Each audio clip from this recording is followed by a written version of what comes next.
Hi, good morning, everyone. My name is Joshua Mack, and I'm an Economic Development Coordinator with the City of Markham in Canada. I'm with the Markham Small Business Center, which is an office within the City of Markham's Department of Economic Growth, Culture, and Entrepreneurship. And we're here to help the small and medium-sized business community here in the city.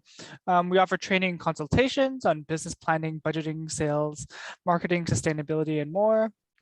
And if we're typically located in the big IBM building on Steeles, alongside Venture Lab and Innovation York.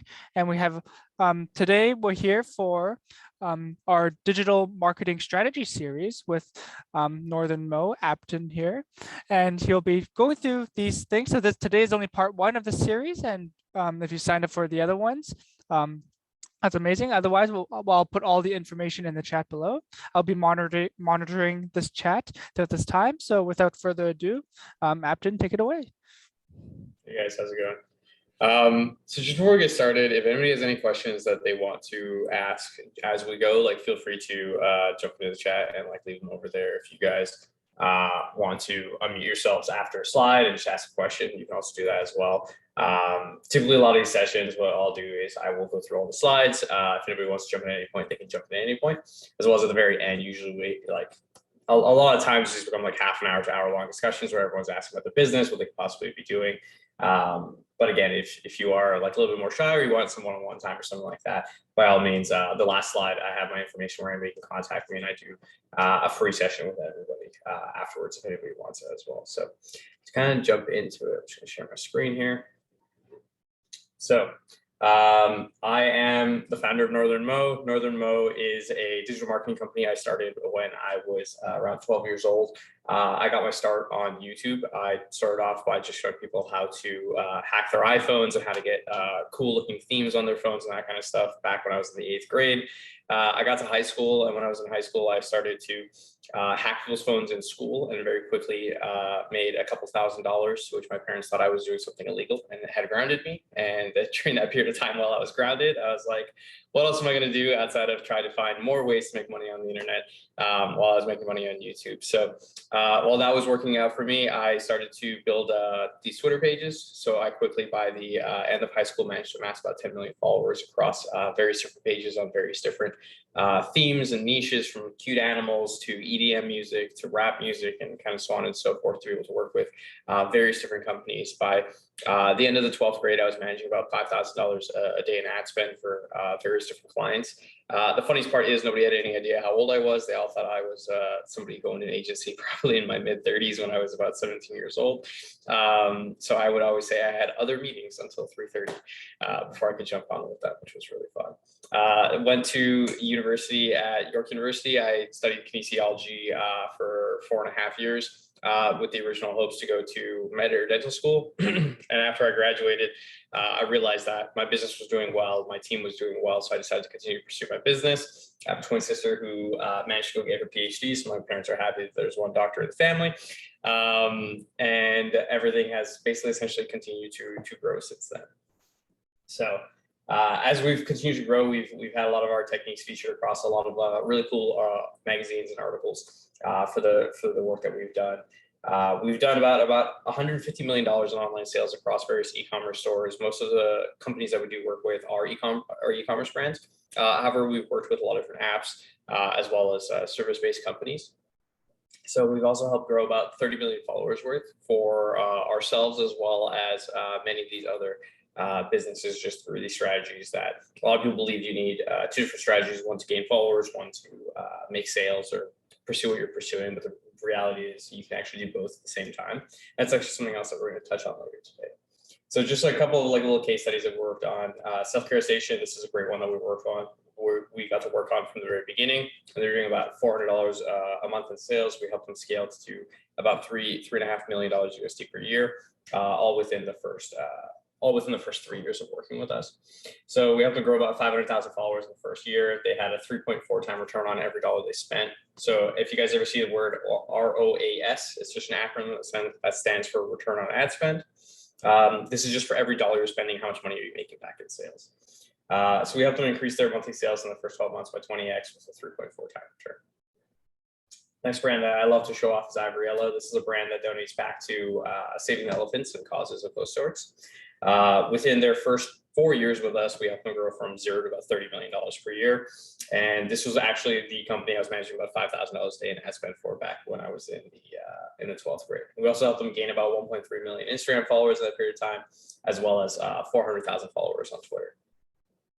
The very last brand I'll show you guys is actually one of my brands. So this is a brand called Claws.co. I'm very into working with brands and creating brands that give back in some type of way. So I love this brand because I'm a huge cat person. I saw there's different brands that donate back to dog shelters, elephant causes, climate change, like all these different things. But I saw that nobody really had anything for cats. So we decided to launch one of our own businesses for cats. We managed to gain about 100,000 followers within the first month, do about $43,000 in the initial month of sales, as well as get a 3.3 one-time return on the amount of money spent within the first month.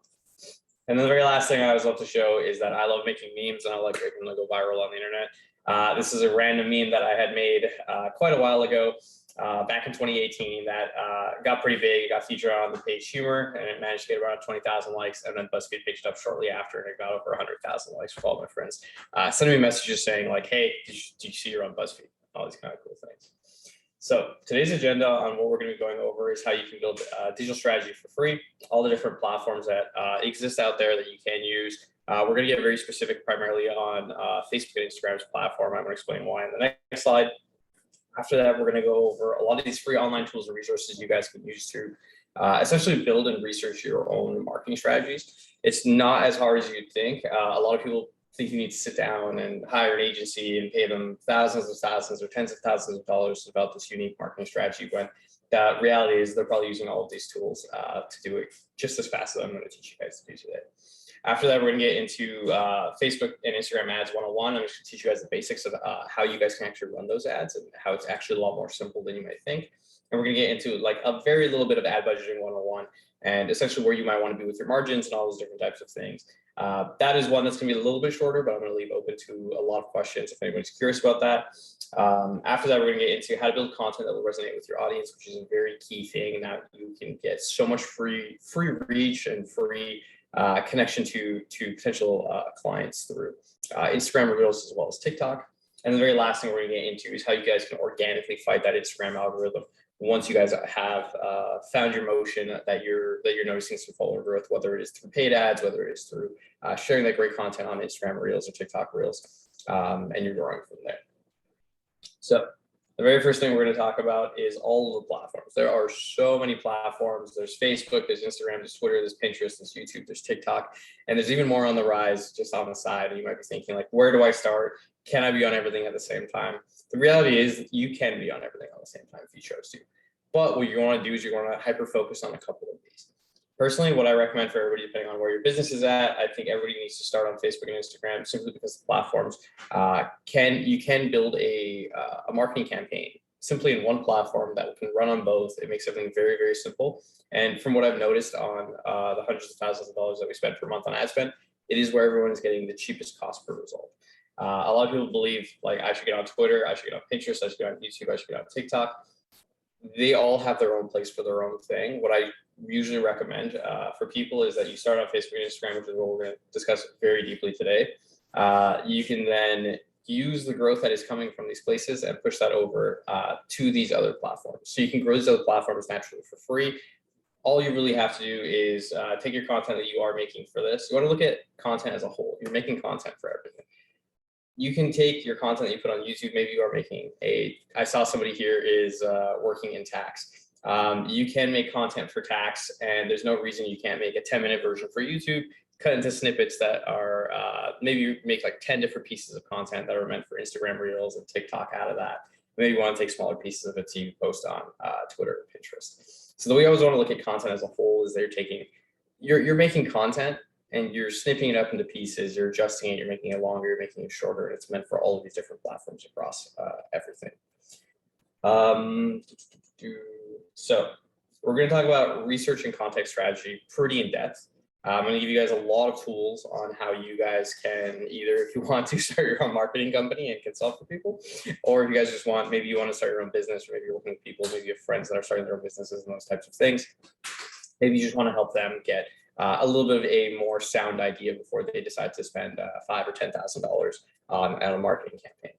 So the very first thing we're going to talk about actually is Facebook page transparency. This is something that a lot of people don't realize exists, and it's a very, very powerful tool. So Facebook page transparency is, for example, we're just going to go to Nike.com. So when we're on Nike.com, and this is relevant for any brand you guys care for, any website that you are on. If you are curious to see what Nike.com is running on ads, simply all we can do is scroll to the bottom.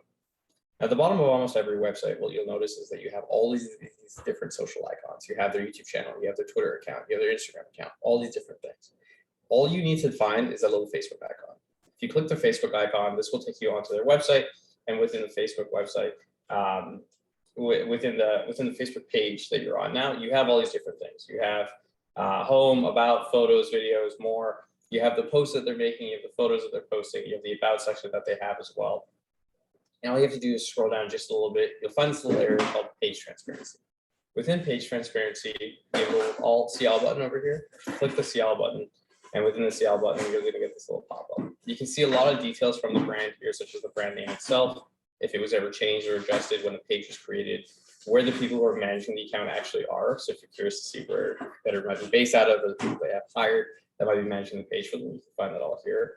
But what we're really looking for is down here where it says go to ad library. Once we hit this little button, go to ad library, we're going to take it to this page, and this page will load up. So this page typically will base you in Canada. Sometimes this is changing. So if this bases you in Canada, you might want to switch to the US or switch to all. And within here, you essentially have the back end of every single advertisement that this company is running. You can see all the details on it essentially. So we can see exactly how many ads they're running. So because Nike is such a massive company, they're running 5,200 ads at all at the same time because they're such a big team to keep an eye on it. We can see everything from the details of the captioning that they have going on here. We can see everything from the details of the actual ad they're running. So we can see if they're running a photo for this, if they're running a video for this. I can even hit play on the video. I can even download this video and save it if I want to add it to a mood board of some kind. And I can even see up here, when was the ad launched itself. So we can see this ad was launched on March 22nd, 2022. So it was literally launched today. I can see the platforms it's running on. So I can see that this ad agency is specifically running it on Facebook and Instagram. Sometimes they might be running ads specifically on Facebook. They might be running ads specifically on Instagram. And for those reasons, you might figure out, okay, you know what? This massive company that's spending billions and billions of dollars a year is doing this specific thing. Why do I need to hire an agency just when I'm starting out to try to and spend $10,000 on a strategy when I don't even know if it'll work? When I can kind of look at this, use that money to do my own testing and build my own advertising campaigns around copy, around creative, and just study exactly what they're doing. What I highly recommend everybody does is find 5 to 10 brands or companies that you aspire, you kind of look up to that are running advertising that you can study on a weekly basis or even a bi-weekly basis, because you can save these ads, screenshot them, download them, and build your own studies based on what they're doing. So the easiest thing you can really do here is obviously if they launch these ads today, do we know if they're working or not? Probably not. I don't know if this is an ad that's working. Maybe they're just testing this out. Potentially this is data they've seen in the past. They're like, okay, cool, let's make new ads based around this, and they're trying to keep running this type of ad. So we don't know if this works or not yet. So is it viable to try to replicate? Probably not. What you'll notice is as you scroll through here, you're going to get older and older ads. Because Nike is so big, we're not going to get too old too quickly. We can see some of them are actually being run only on Instagram here. As we kind of go through this, we're going to get through March, and we're eventually going to hit February, and we'll keep going past that even deeper and deeper. So let's see. Let's just assume we went back a month, because they have so many ads, it's going to take forever to scroll through. Most of the smaller brands, if you find them, they probably aren't running 5,200 ads. So once you get to an older point on the brand, you'll see that they've been running an ad for maybe a month, maybe 2 months, maybe 3 months or even longer. Those are the ads that you know are working particularly well. You know that I should be saving these, I should potentially be remaking these into my own ads and using them as inspiration for what you guys want to do. So this is a very, very easy way that you guys can just hop on anybody's brand. If they're running any Facebook ads or Instagram ads, they're all going to show here. You can even see if they're running ads on Messenger as well as on Oculus, which is also owned by Meta, aka Facebook. You can see if they're running the ads on all these different platforms and what you can potentially learn from them. So definitely making a little mood board of all the brands that you either aspire to be like or look up to in some type of way based on their marketing, you can come here and grab all that data pretty easily. Also, while you're here, the really amazing thing you can do is on the search bar, we can actually search for literally any brand. So I can search for, actually here. So my recent searches, we have Magic Spoon cereal. This is a high protein based cereal that is sold in North America. I can come in here and I can hit play. I can see all their ads. I was just taking a look at their ads because we have a couple of CPG companies we work with. So I was curious to see what type of ads they were running, what type of CTAs they had, what type of captions they had as well. So again, I can scroll through here. Maybe we can get deep enough into February. So, yeah, so I can see it now where I'm all the way back in February 24th. If we've been running this ad for just around a month because it's the 22nd, there's high odds that this thing is converting. Typically, a good sign that an ad is still working is anything that is above 3 weeks of age. After 3 weeks of age, that is probably one of the better performing ads if they've chosen to leave it on. So those are a couple of things to keep in mind also when you're looking at this. Is there any questions on Facebook page transparency? Also, if you're just an online shopper like me, highly recommend coming here before you check out on any brand because you can likely find a small discount code in here of some kind. So the next thing that we are going to jump into is unicorn ads. So unicorn ads, very similar to Facebook page transparency, virtually does the exact same thing, but if you're having a hard time finding those elevated brands you might look up to in some type of way, this will help make it a little bit easier. So it's just unicornads.com. We can come in here and we can see the top Shopify stores that exist right now and what they're doing. So essentially all of the brands in here, I can click any of these, like let's click Gymshark. It will just take me straight to their Facebook ad library. It'll preset it to all, so you don't have to worry about the country filter at all. I can just look through here to see if they have other regional pages as well as all of their ads again. The discount codes they might be running, the sales they might be doing, the creative they might be using, the copy they might be using, all that kind of good stuff. So while you're on unicorn ads, if you are running a specific niche, you can actually filter as well. So let's say I am in the pets niche, I can select pets and I can see all of these stores that are top Shopify sellers in those niches as well. You can see that there's a little number to the left of it. That means that's this store in relation to the amount of money it creates on the leaderboard for Shopify. So obviously Gymshark is number one because they do several $1 billion a year. They're the biggest company that's still using Shopify currently. But over here, if I wanted to work with paw.com, it is number 245 out of every Shopify store that exists. And these will show you this in order based on the brand itself.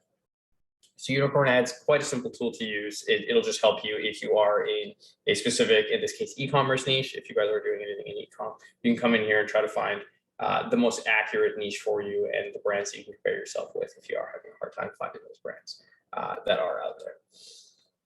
The next thing we're going to jump into is Mild. So this is a little bit more ties into the session that we're doing next week. However, it is great just to do for general research because at the end of the day, you need to be thinking not only on what are we showing to people at the top of funnel, which is TOF for all those things that are being run primarily through Facebook and Instagram and all these different platforms. It's meant to bring in your new customer, right? It costs a lot to bring in a new customer typically, but what doesn't cost a lot once your brand is working and it's going is keeping up with your current customer base, trying to resell them your products and try to bring them back over and over again. So one really great way to do this is email marketing as well as SMS marketing. So for email marketing, a great way to research brands as well as just find great deals if you guys are avid online shoppers is using a website called Mild. So it's just MILLED.com. When you come to Mild, you can find all of these great emails that have been sent out from massive brands from around the world. I can search any brand I want. If I come into search brands and keywords, let's type in Bose. I type in Bose. It'll show me Bose across France, US, Australia. So I know a lot of you guys are from all over the world. You guys can find great deals as well as great inspiration from the brands based on your specific location. So for sake of this, we're going to go to Bose USA. I always like to base everything more so on the USA because I find that more marketing dollars are spent within the USA. And the way that the US markets is typically very similar to the way Canadians can market. So you can typically go there because more of the efforts are spent there. So while I'm in here, I can see when the email was sent, so March 16th, March 15th, March 14th, March 11th, I can figure out the frequency at which these brands are trying to keep up with their customers, right? I can click any of these and let's click this one. This is the subject line that it was used for their email. I can see the exact time the email was sent, as well as I can see the entire email template, how they might have designed it, what are they talking about with the product, what's the creative they're using, are they using a lot more detail, making it longer, is it a shorter one, and what are they doing with it? So email, although what a lot of people think is a dead area, email actually is such a massive area still used within digital marketing. And if what a lot of people don't know is that it makes up anywhere from 25% to 70% of sales for the majority of brands that exist online. So email is definitely not something to sleep on, and definitely something to take a look at. I invite you guys all to pop into next week's session as well, because that's where we're going to go really, really deep on email and SMS, and you guys will learn how you can essentially make sure you're not losing out on these customers that you are acquiring through Facebook, Instagram, and those things. You want to make sure you're nurturing those users, because those users come back at a fraction of the price. I'm going to show you guys a little chart that I have put together that I like to base almost every business that we work on, as well as when I teach. So this looks a lot more complex than it actually is. We're going to dive a little bit deeper into this, and I'm going to show you guys what exactly is going on. So you have an area on paid. This is essentially where your top of funnel is for the most part. You are able to retarget people over here, but for this part, you're usually trying to just get that new customer in, trying to introduce them to your business and trying to bring them to you. Again, like we mentioned before, there's so many different platforms that you can be on, but today's specific, we're going to focus on Facebook and Instagram. However, this is the most expensive part of your funnel. This is where you will either lose money, potentially make a little bit of money. What I typically find that happens over here is you have anywhere from a 0.5 to a 5-time return on your dollar that you're spending, depending on the business, the product, the price of the product, the creative, and the copy. Essentially a massive puzzle that you're working on that we're going to get into. Up here, you have organic socials, and this is where you're going to cover everything from your Facebook feed, your Instagram feed. What are you posting that doesn't cost money to promote? What are you just posting to those users that have already followed you, that are already looking into you? This is another area that we're also going to cover on the type of content you should be making. As well as down here, we have everything on the actual website itself. So what are you doing on your website that is going on? What is the customer journey? How many pages are they going through? Are you collecting all the data in all the right spots? Are you making sure to try to grab their email or the phone number to try to reach out to them and recontact them, and those types of things? And then down here, this is where your retention happens. And this is where we get deeper into email and SMS. That's going to happen next week. This is typically where you're going to see anywhere from 20-time return on your money to as high as a 500-time return on your money. We have some businesses that we actually get to work with that they're doing anywhere from $100,000 to $500,000 a month, and they are making 70% of their money strictly from this bottom area here, because they've acquired that customer.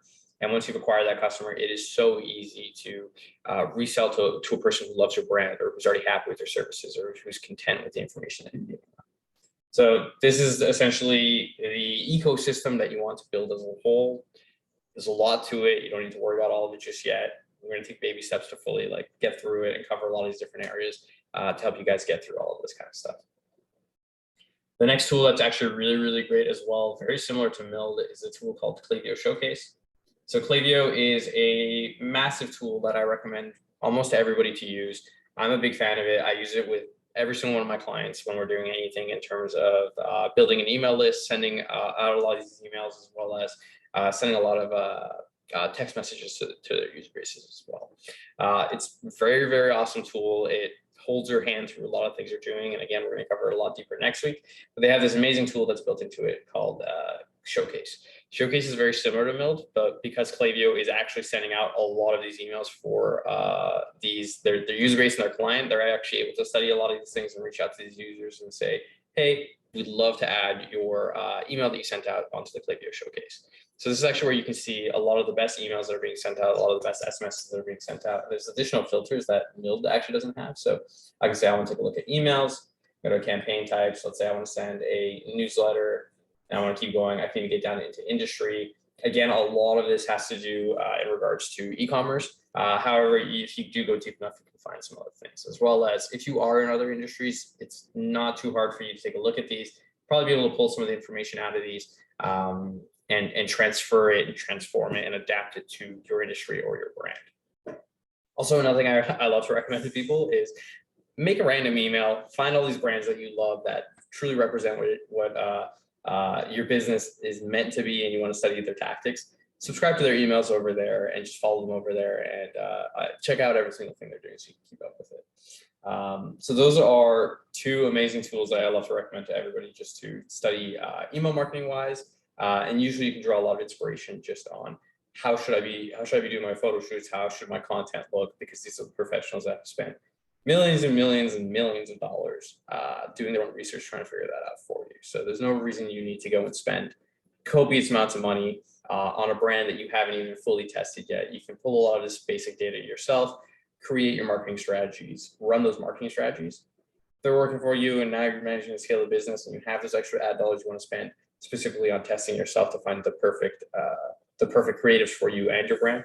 Then go ahead and do it. The entire purpose of all these tools is to help you save money when you are launching a business and to help make that testing phase as cheap as possible to see if it's something that's viable. And when it is something that's viable, take it to the moon, scale it as far as you want to scale it. Do we have any questions on any of those tools that we just went through at all? Feel free to toss them in the chat. You can go on, you can take off mute and ask a question as well if you want, or you guys can save it to the end if you guys have any questions. They're all pretty straightforward for the most part and able to give you an idea of what's going on. Click your showcase. Next, we're going to get into is Facebook Ads 101. I'm going to teach you guys the absolute basics of Facebook ads and that the platform itself is not as intimidating as one might think, and you can actually run a lot of your own ads. Are all those sites free? No charges or membership fees? Yeah, Clarence, all of those websites are all free to use. The only one that you might need to just make a free account for is Klaviyo. You can make a free account on Klaviyo to access Klaviyo Showcase. The website for that is showcase.klaviyo.com. Again, these are all recorded, so you guys can feel free to jump back into the recording, find any of these websites as well. And I'm sure we can email them all to you guys after. But would you create your docs in software-wise? So I'm a huge fan of Notion. If anybody has a need to organize themselves in any type of way, I always recommend Notion.so. They have a free version that anybody can use. Essentially, it acts as the best way I like to explain it is if anybody's used something like Squarespace or a website builder that's simple blocks, it's like that and Google Docs came together and they just created this beautiful piece of software.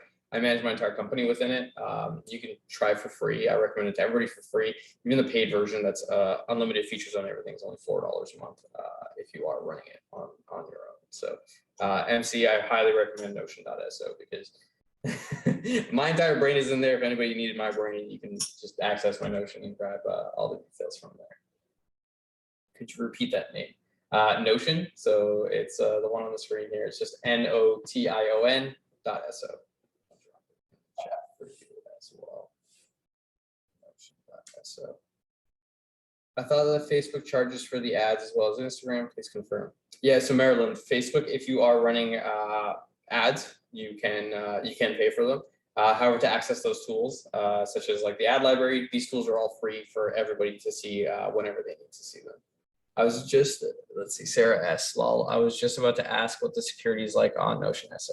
So Notion is actually a pretty massive company. The security is really solid. You need to give people access if you want them people to access anything that you are doing. I manage my entire company within there. I know multiple people that manage full companies and run it as a full CRM tool. So the security is really, really solid. They just raised, I believe, was another $40 million. So I'm very confident in their security that your files will be totally fine. But you can grab more details from their website and within it. No worries. Cool. So we are going to jump into some Facebook ads. I'm going to show you guys why the Facebook ad manager might not be as intimidating as you might think. So essentially to be able to access the Facebook ad manager, the website you guys are going to go to is facebook.com/ADS manager. This will take you to the back end of Facebook where you'll see something kind of like this. And you might think, this looks kind of whack. I don't know what's going on here. There's a lot to this. How do I run Facebook ads? The really cool thing about this is you guys will need to set up a business manager. It is not very hard. I'm going to leave some help articles for you guys on how to set that up. It is fairly straightforward. We're not going to spend time on it today to cover it. But after you guys have set up your business and fully integrated into Facebook, which is, again, very, very straightforward for some help articles, you will see something like this. When you are on this page, you will have access to your actual ad manager. And the ad manager, the simplest way to think about it is that there's 3 layers to the Facebook ad manager. You have your campaigns, you have your ad sets, and you have your ads. Breakdown of each of these three things. I'm going to explain them to you guys first, and then we're going to actually create an ad together at a very basic level. So you guys have a very simple understanding of how to run these, on how to run your own ads. So on the campaign level, it's simply just deciding, what are we trying to do with this? Are we trying to get people to sign up on a sign up form? Are we trying to get people to watch a video? Are we trying to get people to buy a product? You get to choose one of these options. That's essentially just going to say, this is my objective. I want my ads to optimize and try to get this type of result, essentially. The second aspect of this is the ad sets. The ad sets is essentially where you're going to decide on, where do I want my ads to be placed? How much money do I want them to spend per day? Who do I want to target? Do I want to target everybody? Do I want to target people of specific interest? And those types of things. Do I want this to add to only appear on stories? Do I want it to appear on a feed? Do I want it to appear on the sidebar? And those types of things. And the very last level of it is the actual ad itself. On the ad level, you're essentially creating and designing what photos you're using, what copy that you're using, what website am I driving traffic to, all of that kind of good stuff. So we're just going to create a draft version right now. I'm going to hit create, and this is the first thing that you should see here. Is you have these 6 different types of options that we can set up the objectives for. So these 6 different types of options that we can set up the objectives for is we have awareness, we have traffic, we have engagement, we have leads, app promotions, as well as sales. Typically, I do everything in sales for the most part because my goal is to try to make a conversion and sell a product. However, depending on what you're trying to do, there's a lot of really cool things you can do with this. So awareness, this is typically used by most brands that are simply just trying to, 1, drive video views, 2, drive reach, and 3, drive brand awareness. Reach and brand awareness, what you'll find is that it is one of the cheapest things to do on Facebook and Instagram. It'll have the most people see it.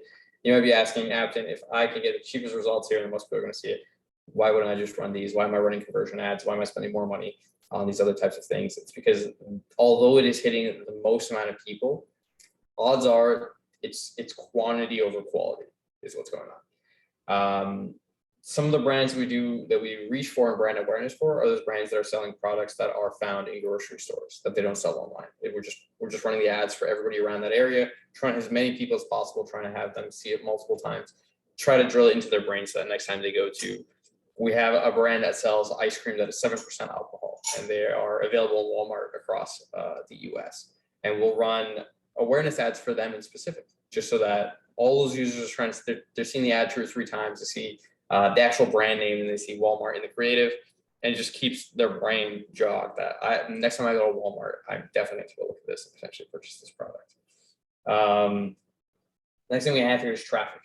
Traffic will drive the most amount of people to your landing page. However, again, it is quantity over quality. You will have a ton of people going to your website. This is good if you do have something that's hyper engaging and you know that they're going to stay. Whereas if you're driving something a little bit more regular, again, it's just sending it to a lot of people that are just going to end up clicking it and potentially bouncing off the page pretty quickly or not doing that specific interaction that you want. The only time I usually recommend traffic ads is for people who are running blogs. If you want to run traffic to your blog to show that your blog is getting a lot of traffic and a lot of hits on a daily basis, and maybe that helps you land more brand deals or more people to work with, this is a good time to use traffic ads. And then you have engagement ads. Engagement ads are great for getting likes on a post, getting people to comment on a post. If you know you have a hyper engaging post that you know a lot of users are going to hop onto, maybe tag their friends and do things like that. This is where you're going to want to use engagement. It's for people who are staying on the platform. You can also drive video views from here or get people to send a message to your profile. I'm sure you guys have all seen, maybe when you're scrolling on Instagram and you see a little CTA that says send a message to this person. Potentially, I know there's somebody in here doing tax. Potentially, if you want to create a cool little video that you can run as an ad and you can have this CTA on the bottom there saying, send me a message and ask me any question you want. Maybe that's a great way that you can get people to DM you. You can open a conversation with them, invite them for maybe a half an hour free consult and try to land them as a client. So a lot of service-based companies will typically use engagement style posts to get a message sent to them or get an interaction going so they can reach out to anyone who's liking the post and interacting with it in that kind of sense. And we have leads. Leads are really great for anything you're trying to do if you want people to submit a form of some kind. I'm sure you guys have all been to a website where it says, okay, submit this form. And a perfect example is anybody who's working in insurance or anything like that. Maybe you want to give a quote to somebody and you want them to fill out this form to give you that information. Actually, a really great example would be myself. So I go to my company's website, explornorthern.com. There's no E. I just always got to remind people there's no E in this. If you come in here and you hit contact us, you're going to get a submit form, and we're going to ask you what's your name, what's your email, what's your website, how much you're spending, what are you doing, where. Anybody who has a form like this that you want to get users to come to and submit information on. Again, I'm just going to keep using the tax example. Maybe you are asking people, do you run a business? Are you doing personal tax? How much are you guys doing in revenue? Just so you have a general idea what's going on. If you want people to fill out these forms, leads are the best thing you're going to do. Typically, these ads are used for anybody who's, again, running a service-based industry. I know a lot of people who own agencies that are dedicated to specific niches like dentistry, chiropractics, and those types of things. Those companies that want to get more clients, they'll use something like leads. So people come, fill out a form, and then the team at that company can reach out to those users one-on-one and try to land them as clients.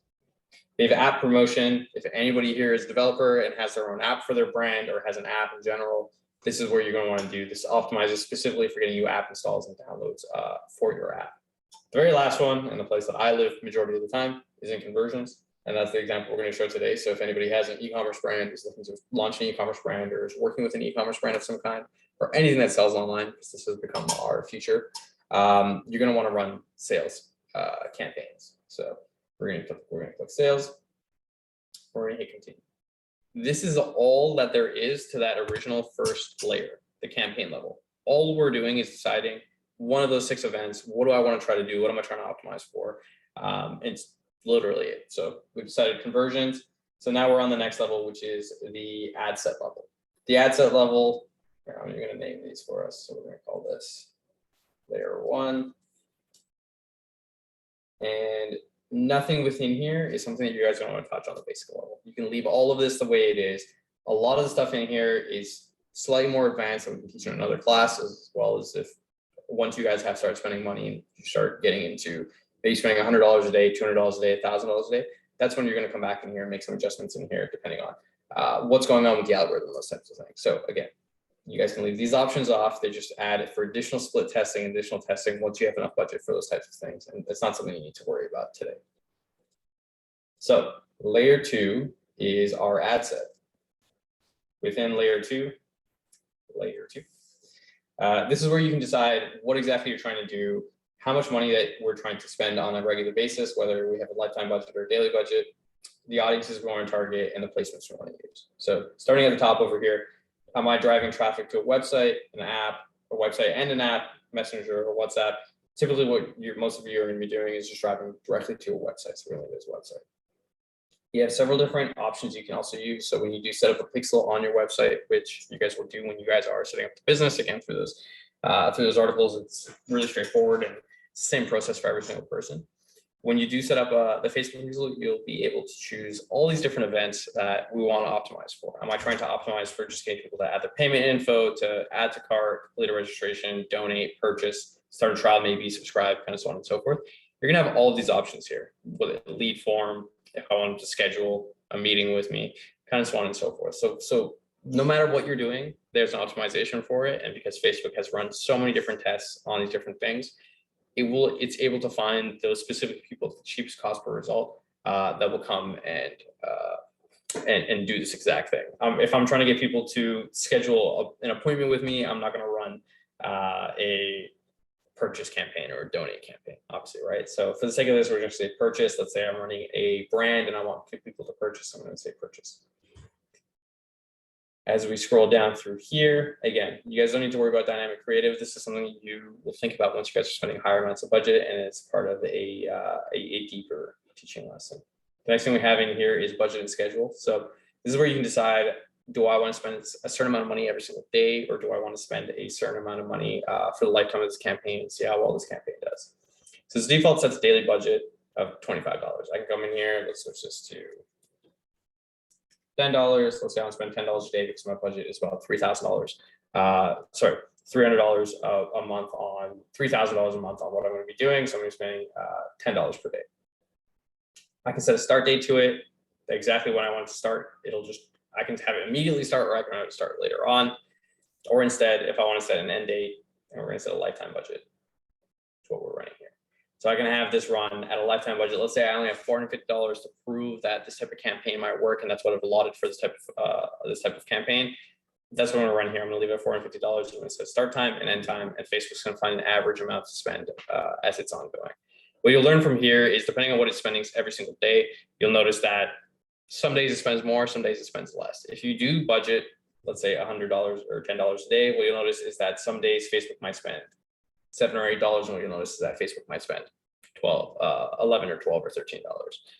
It will find that average for you so that by the end of the month, you are staying within your average. It's just Facebook might need to spend a little bit more money or a little bit less money each day trying to reach the specific users that might be more valuable to you guys. Certain users might be a little more expensive to hit because they have more ads meant for them and targeted to them, as well as certain niches might be a little more expensive to hit. So that's why you'll notice that slight fluctuation in the amount spent on the daily basis.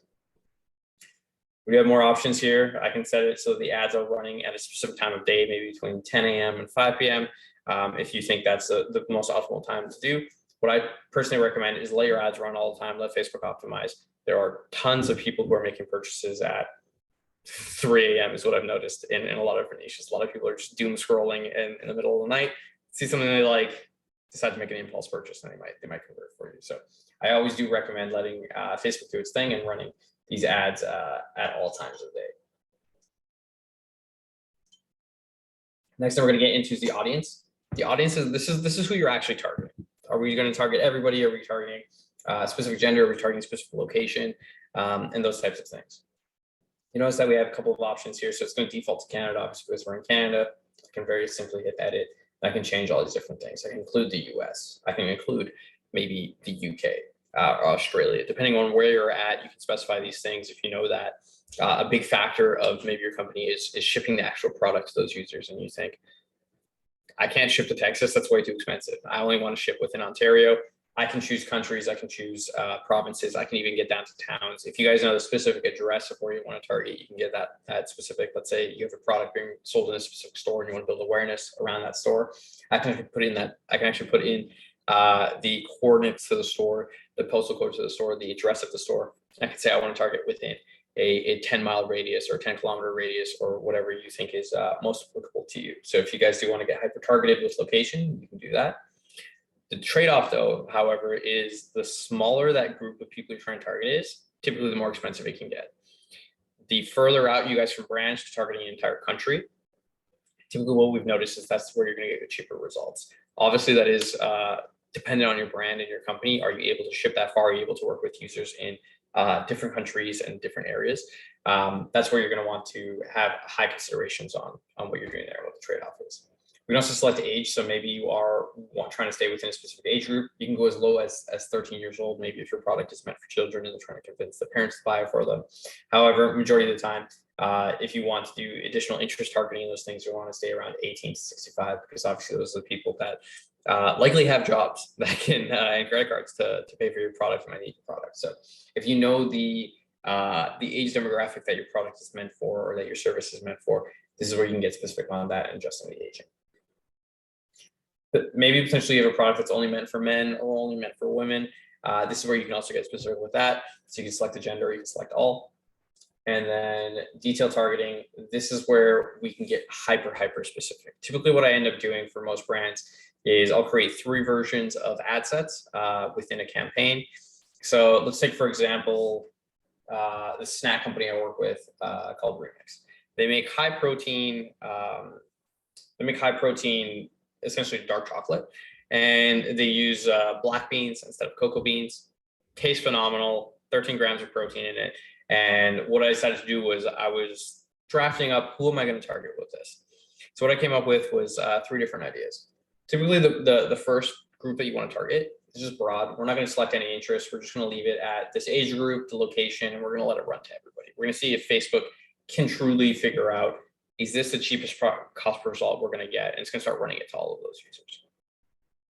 The second group that I went after was just targeting people who have an interest in a healthy lifestyle, people who are into fitness. So this is where I can click here and I can type in fitness, and we give it a second. Sometimes it lags a little bit, and we're going to get all these different categories of fitness. And I can see over here on the right side, just next to it, I can see size. I can see how many people fall within that niche. There's 23.8 million to 28 million people who fall into who have a high interest in fitness and the biology aspect of it. Then you have fitness girls, bodybuilding and fitness, anytime fitness, Vita fitness. If the brand is big enough, the brand will actually appear here as well, and you can target them. So let's say I want to target physical fitness, and let's say I'm having a hard time thinking of anything else that I might be able to target. What I do recommend is something called interest stacking. This is where you're going to grab multiple different interests that you think are relevant to this category, and you can start targeting those. So maybe I also want to do healthy diet. Let's go with healthy diet. If I'm having a hard time finding anything else, but I know these two are very accurate, I can just click on suggestions, and Facebook will make all these different suggestions for me. Maybe I want to add in physical exercise, I want to add in health and wellness, organic food, personal care, and I can keep going. And what I'll start to notice over here is that you have an estimated audience reach. This will continue to grow. This will continue to get bigger the more interest that we're stacking onto. Obviously, a lot of these interests probably do have some overlap. So what you're going to see here is maybe if those are 20 million each, and you're seeing 20 million over here, it's probably a lot of overlap on those people, right? So it makes life a lot easier. And you also have this little bar here that says specific to broad. Green is a good area to be. Obviously, as broad as possible is typically pretty good. You're getting really specific, that means your audience is kind of small. And it might make it a little harder, and you might get a little higher cost per result going. So definitely if you're in the green or in the yellow, you're in a good place. The third audience group that I was created for them. So this one was dedicated to people who have a healthy fitness lifestyle. The last one I created for them was people who have an interest in vegetarianism, veganism, and aren't basically meat eaters because their product is vegan and it's gluten-free. So I was like, let's try that group. Let's try the people who are hyper into fitness, and let's try the broad category. I spent $20 on each of them, spending $60 a day, kind of letting them run for a little while to see what's going to do best. And then you can take a look at that data and see, okay, cool, I'm getting the best results in my vegan group, I'm getting the worst results in my completely broad group with no interest, and you'll know what you can turn off and move your budget around with based on the results you're getting, essentially. As we continue to move through here, you can actually, if you guys have a group that you want to potentially exclude, also very relatable based on what you're doing. Typically, most of the time you won't need to exclude a group. You're comfortable with hitting everybody in these groups. But an area you might want to think of is I was working with a brand that had licensing for the Dallas Cowboys, and we were selling Dallas Cowboys merch, and it was crushing it. And I took a look at some of the comments and some of the ads, and I saw that people were saying Raiders forever, the Dallas Cowboys suck. And I was just like, how do I avoid having Raiders fans see the Dallas Cowboys suck? So naturally what Facebook's going to do is when you're running ads, although some people might not fall into these categories, if it thinks it can make a sale to that user because they have similar interests, it'll still push them. So if you don't exclude potential competitors that you know have diehard fans that might say certain things on your comments, you're going to want to exclude them. And that's the main time you're going to exclude. To be honest with you, I maybe 5% of the time need to exclude any of these interests, because most of the time you're doing something broad enough, or you're working something broad enough that you don't need to worry about those types of things. But if you do need to, obviously you can search those interests, exclude them, and it'll pull anybody who has an overlap on those things out of these audiences to get even more specific. So as we continue to scroll here, now we're getting to placements. This is essentially the last thing that you really need to know about ad sets. So you have automatic placements and you have manual placements. Typically, most of the time, it's totally fine to run automatic placements. Automatic placements are great. It will run on every single thing I'm about to show you all at the same time, and Facebook will figure out, okay, cool, we're getting the best results from running ads on stories or running ads on the feed. Let's spend more money in those areas. So Facebook will automatically, over the course of your first several days to several, I'd say upwards of 2 weeks, it'll figure out where it's spending money the best, and it will move majority of your budget, your daily budget to there. So you don't need to worry about Facebook spending money in areas that aren't making money. That's all data you can see as well. So if you guys wanted to get hyper specific about a specific placement, these are all the different placements that exist. So your very first placement is your feeds. It shows your Facebook feed, your Instagram feed, Facebook Marketplace feed, Facebook video feeds, Facebook right column feed, Instagram Explore, Instagram Shop, as well as Facebook Business Explorer. So you can choose, okay, cool, I only want to run on maybe just the Instagram feed here. I can unselect all of these. And I can say I only want to run on this one feed, or I can run on all of the feeds, which typically I recommend. Then you have stories and reels. These two areas, feeds and stories and reels, this is typically where you're going to get the absolute best results. This is where Facebook typically allocates most of its money.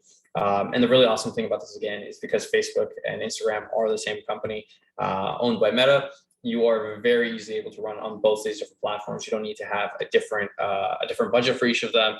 If it finds that it's making more money on Facebook, it will spend more money on Facebook rather than Instagram. So it's really, really amazing that you can have all of this in one place, all of that reach that you can potentially get to from the user base of those companies to test out. So on stories and reels, this is where you're going to see Instagram stories, Facebook stories, Messenger stories, and Instagram reels. Instagram reels is a great place to be, especially if you can make content that blends in really well. You don't want to seem like an ad. You don't want to seem like an ad on the feed. You don't want to seem like an ad on the story. You want to blend in as much as possible to act as if you are a brand that they might have been following. So that when people get through it, they don't actually go, oh, that's an ad, I'm gonna skip this. That's an ad, I'm gonna skip this, right? You want them to naturally stop on it and be like, wow, this looks like organic content that was meant for me to see and meant to be part of this area. That's why some people create specific ads and they'll only run them on Instagram Reels, specific ads that they'll only run onto Instagram Stories or Facebook Stories because that content might work better there. And this typically happens when you guys are scaling and you have that big budget that you guys can spend on specific categories and areas. As we go through it a little bit further, you have some of these other ones. You have in-stream, you have Reels overlay, you have search, messages, and article, apps, and websites. I'm gonna be honest with you, most of the time, these aren't ones that heavily convert. However, when you guys are running manual placements, what Facebook will do, automatic placements, what Facebook will do is it will run on every single one of those things. It will optimize your content for every single one of those things. And again, it'll just move the budget to where it's finding that it's being the most efficient and working best. So again, what I completely recommend is doing automatic placements unless you guys are confident with strategy and you want to run things on certain areas that you think might work better and you maybe you know your business best. You can come in here and get hyper specific with what you're doing. The other thing to keep in mind is all of these have different dimensions, and it's very easy to figure out what you're working with. So Instagram stories, I can just hover over it. You can see it says your image is full screen vertical and it's 16 by 19. You're going to want to optimize your creative to be 16 by 19 if you want to fit perfectly there, or else you're going to have it might be cut off, it might have extra borders and those types of things. And again, like I can scroll over Facebook feed and I can see that they recommend a 1-to-1 image as well as vertical images and videos that are 4x5. So if you guys are working with a graphic designer or anybody who's making your creative, you can let them know these are the dimensions I need these things on, and they can optimize that for you essentially. So let's just leave this as automatic for right now. And then down here, again, this is more so when you guys get more advanced and you guys are spending more money where you can change that. So one more time, layer 2. I know it was a lot. However, once we fly through it, it's going to sound a lot easier as a whole. What is the conversion goal I'm going for? In this case, it shows purchase when I can choose all of these different things. It's conversion goal is the first thing. The second thing is my budget and schedule. How much do I want to spend per day, or do I want to give a lifetime budget to the campaign? The third thing is the audience I'm going for. What interests do I want to target? Where do I want to target? What is the age group and demographic I want to target? And the very last thing is just your placements. You probably spend a good 10 minutes going through that entire thing. However, again, once you get fast with it and once you get comfortable with it, you will be flying through it pretty quickly. So that's all layer 2 is. So one more time, layer 1, what is my goal for my campaign? Select my goal, move on. Layer 2, who am I targeting? How much money am I spending? And where am I showing? What placements am I doing for this ad? That's all layer 2 is. And we have layer 3. Layer 3 is, what does my ad actually look like? So actually there is the brand that we're working with. On here, you can choose the Facebook page that you want to run this to. So I have access to all these different pages simply because I work with them. So we're just going to choose the Poetry Club for right now as a default. You can choose a Facebook page you want your ad to be shown on. Choose the Instagram account you want your ad to be shown on. I do highly recommend you set up both of these. And you run on both of these. You don't have to. You can just have people see the ad, click the ad, go to your website. If they try to click the little page icon, it won't go anywhere. But I do recommend having these here because this will naturally grow your Instagram page and your Facebook page for people who maybe they're not converting right now, maybe they're not buying right now. They're just going to click it and essentially shoot you a follow. So you can gain very easy followers naturally through spending money on the Facebook ad platform by just having this here selected. Next area of it is your ad setup. And we can choose, I like to turn off dynamic for and creative. Again, that's when you're getting a little more advanced. For a very basic setup, we can decide what we're actually going to do. A lot of people will opt to run a single image or a video. You might want to run a carousel, and that's one where you can slide through it. And they all have pretty simple ways to set them up.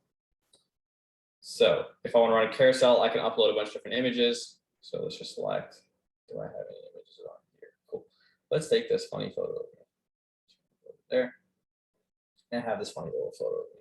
So, this is a funny little photo of me. I can click to see the examples of what this is going to look like on all these different versions. So if there's any version that I don't like, maybe I want to pop back into the placement and make an adjustment on it. I can see I uploaded a landscape photo. I can see it cropped it a little bit, but we still have that area above and below.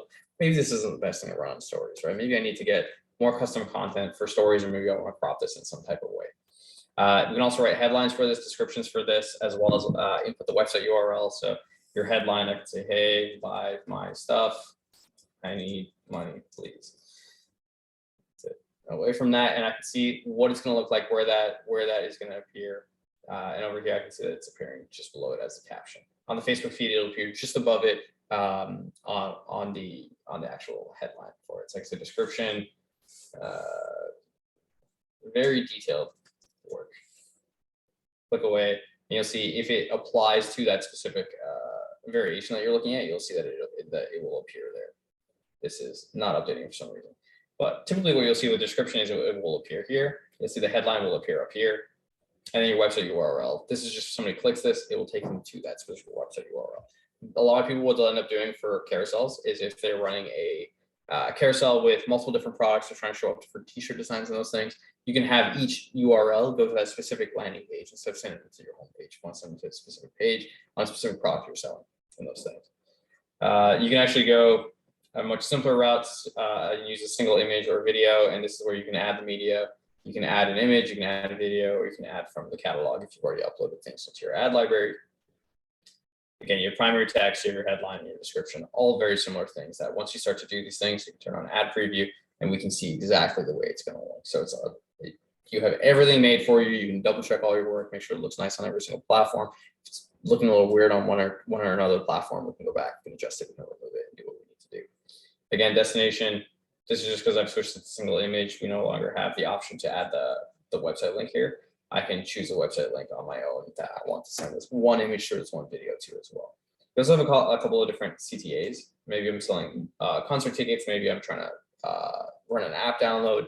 Again, you're gonna have all these different options depending on what you're doing here. So if I'm pushing an app, maybe I want to say download. If I am pushing to an article, maybe I want to say learn more. A song, maybe listen now. Kind of so on and so forth. You have shop now, which is primarily used within everything across e-commerce, see menu, order now, play game, request time. You have so many different options you can play with. You can't create a custom one, sadly, so you're going to have to use one of these if you want to use them, and you can also select no button if you choose to. So all of it's pretty straightforward for the most part. If you guys do want to have additional tracking on your website events, if you do end up setting up your pixel, you will get to be able to turn that on here. It's very simple on button, and Facebook automatically tracks that for you as well. So really quick review one more time of what is layer 3 and what is the ad set level. You can choose the Facebook page you're targeting from. You can choose the Instagram page you're targeting from. You can choose the actual creative you're targeting from and what is the copy we're using. So creative just stands for what is that media that we're running there. And the copy itself is just what is that text that we're putting across everything. And the primary text, the headline, description, those different things. And then you choose your CTA if it is shop now, learn more, or whatever it might be that you think is going to do best. You can also run different tests on those things. Maybe you want to run learn more for a little bit of the budget. Maybe you want to run shop now for a little bit of the budget. See if that makes a difference in the click-through rate, as well as the amount of people that it is making sales within those types of things. And then down here, very simple again, you're just going to input the website you're driving that traffic to. If you guys did also want to get into languages, maybe you want to create a couple different versions of the language because you are trying to hit a demographic that might be bilingual or you're trilingual or so on. You can choose to create multiple different languages. But a lot of people just default to is running English because what we found across the US, Canada, and most of North American products and Westernized products is that we find most people who are bilingual also speak English. So it is up to you if you want to add multiple languages to run these targetings to, rather than just only running it in English. So that's essentially the 3 different layers you need to know about Facebook ads and how to run Facebook ads and Instagram ads. You have layer 1, again, it's the campaign level. We're simply just deciding what type of ad conversion are we going for? Are we trying to get leads? Are we trying to have more people see it through awareness? We're trying to make a sales conversion. Your ad set level, simply just choosing who we're targeting to, how much money we're spending, as well as where we're placing that ad. And on the last level, you have ads where you're just designing the creative. What is the actual ad going to look like? What photo are we using? What video are we using? What carousel are we making? And where we're driving that traffic to? So that's kind of an overview of what's going on with this. A lot of people, when you first see this, it's very intimidating. You kind of get lost in here. You don't know what to do, what's going on. It's very, very simple after you hit create and you follow those 3 layers. And again, if you ever need to come back to this video, this recording of it, you guys can sit down on this and kind of walk through it. So let's take some questions before we move on. Marilyn, what is your opinion on one, sharing Facebook business posts with various groups, which I have to do on a personal level? I enjoy sharing Facebook posts within groups on Facebook. Groups are very, very powerful, especially if you start to build your own group and harness like a little community within there. You're actually able to target those users within that group. And what we found is that it works really, really well, especially if you're an admin making a post. Everybody gets pinged that you are making a post and that people can interact with what you're doing. Number 2, encouraging people to share your posts on your Facebook business page. If you have something worth sharing, it's free traffic for you. The amazing thing about that is that when you are running ads, Facebook's actually taking into account how good is your ad? Are people engaging with it? Does it come off as an ad or does it come off as more organic content? Which we'll get into pretty soon on why it's very important on kind of like the next topics. So you do want people to share your stuff. You don't want to be pushy and ask them to share your things. They should want to organically share your things. If you are, and we're going to take the tax example again, if you are sharing tax tips and tricks, I'm sure a lot of people will want to share that, right? That's why building content that is relevant with your brand is so important. Because if you are doing anything that's relevant within that niche, it will make people share you for no reason. They'll just want to share you because that's maybe something that they're passionate about or a project they're passionate about. Like, for example, we have a wine client. They have investment from Ashton Kutcher, Tony Hawk, and a lot of other celebrities. And what we found for them is that when we share posts that are discussing like this wine is best paired with this food, this wine is best paired with that food, we're finding a lot of people are sharing those. And those are the wine enthusiasts and the food enthusiasts. So creating content that gets very easily shared will signal to Facebook that, hey, this is worth sharing to even more people. And that's what will help you boost through the algorithm organically and get shared a lot. Let's see, number 3, encouraging people to engage on your Facebook business page. Apparently Facebook looks for engagement sharing. Yeah. So Marilyn, basically what we just said, Facebook does keep an eye on how many people are engaging with your stuff. Are you worth engaging with more and more? That's why I'm a very quality over quantity type of person when it comes to running any ads, posting anything on your page. You don't need to post 10 times a week, twice a day to get 14 times a week or something like that. It's all about quality over quantity. If you share 2 or 3 good posts per week that all of your followers are engaging with, that signals to Facebook and Instagram, this is an account that more people are engaging with. And we're going to get really, really deep into the algorithm and kind of how it works in just a bit. It will signal to them that we should be showing this to that user in specific that's interacting with it more, and maybe we should show it to more users through the Explore page as well as other areas as well. MC, could you restate that very first choice about the ad you said to use? Can you just clarify that a little bit? Can you restate that very first choice? You answered already. Okay, cool. Let's see, Patrick, if you run an ROTM campaign, what type of insights will you be able to get so we can analyze the engagement by the audience group? So any type of campaign that you guys do run, it doesn't matter what type of campaign that you're running in specific, you can actually come in here and you can create your own columns for what you want to analyze. They have a bunch of these default ones based on the type of engagement that you're running. I like to personally create my own custom columns. So if I go to custom columns, I can choose all the different things that are important to me. Over here is the default one that's already like set up for us. So I can see delivery, ad set name, reach, results, and all those kinds of things. So you want to add a couple more things to this. I like to track ROAS because Facebook can directly track how many people are making purchases that have come through the Facebook platform. Again, something you guys don't need to know is that none of these numbers are truly accurate for attribution on people who might be going to the website to buy if they have a blocker placed in some type of way. So I like to see generally what's going on with the purchase ROAS, maybe donation ROAS if that's relevant to what I'm trying to run, and turning that on. I like to see CPM. CPM just stands for cost per 1,000 impressions. So I like to see, is this group paying, am I paying more to target this group in specific when I'm running those different interest groups? Maybe this group costs $40 per 1,000, maybe this other group costs $5 per 1,000, and see what I can work with over there. Also like to see clicks, how many people are actually clicking that actual ad based on, okay, I spent $10 and I ended up getting 10 clicks. I know I'm getting $1 per click. And there's a lot of different ones that you kind of go through. So I totally invite you guys to kind of like sit through this and find all the most important ones that are relevant to you in any type of way. Again, within ecom, I can go deeper with that. I can go to, I want to see how many people are adding to cart, I want to see how many people are doing checkout initiated. And then I want to see how many people are purchasing. And maybe I'm very happy with this. I want to save it as a preset. So I can just type in my name here. I'm just going to apply. So now I have to save, and it's an additional column that exists for me that I can then, whenever I pop in, I can select that specific column and see exactly what's going on. So as you scroll through this, all of those new ones that we added in here are going to appear. I can see when the ad ends, the purchase ROAS, CPM, the clicks, the add to carts, checkouts initiated, purchases. Another really cool one that you guys might want to add when you are running an ad, especially if you are getting more location based into a smaller area, is frequency. When you add in frequency, that will tell you how many times the same person has seen that ad. Maybe it's twice, 3 times, 4 times, 5 times. At what point am I getting annoying? At what point do I want to max this out before I think people might be complaining or might be reporting my ad as being seen too many times? A healthy area to be in is between 3 and 8. If you are doing retargeting, you can go as high as even 13 if it's a phenomenal deal and you know you're getting good results, but you don't want to stay super, super high because you will get a little annoying. There were studies done that most people do need to see an ad as much as 11 times to actually convert on it. So definitely keep that in mind when you guys are running your ads. But at some point, you guys will expand and grow your business, and you're going to want to look into creating multiple campaigns, maybe ones that are meant specifically for your top of funnel, for people who've never seen your brand before, as well as getting a little more specific to another campaign that says, okay, cool, I want to only target people who've been on my website, and as well as join my email list, and just give them a smaller budget, as low as like 10% of what you're spending overall. But that's a deeper lesson for another time. Anybody have any questions on Facebook ads or Instagram ads at all?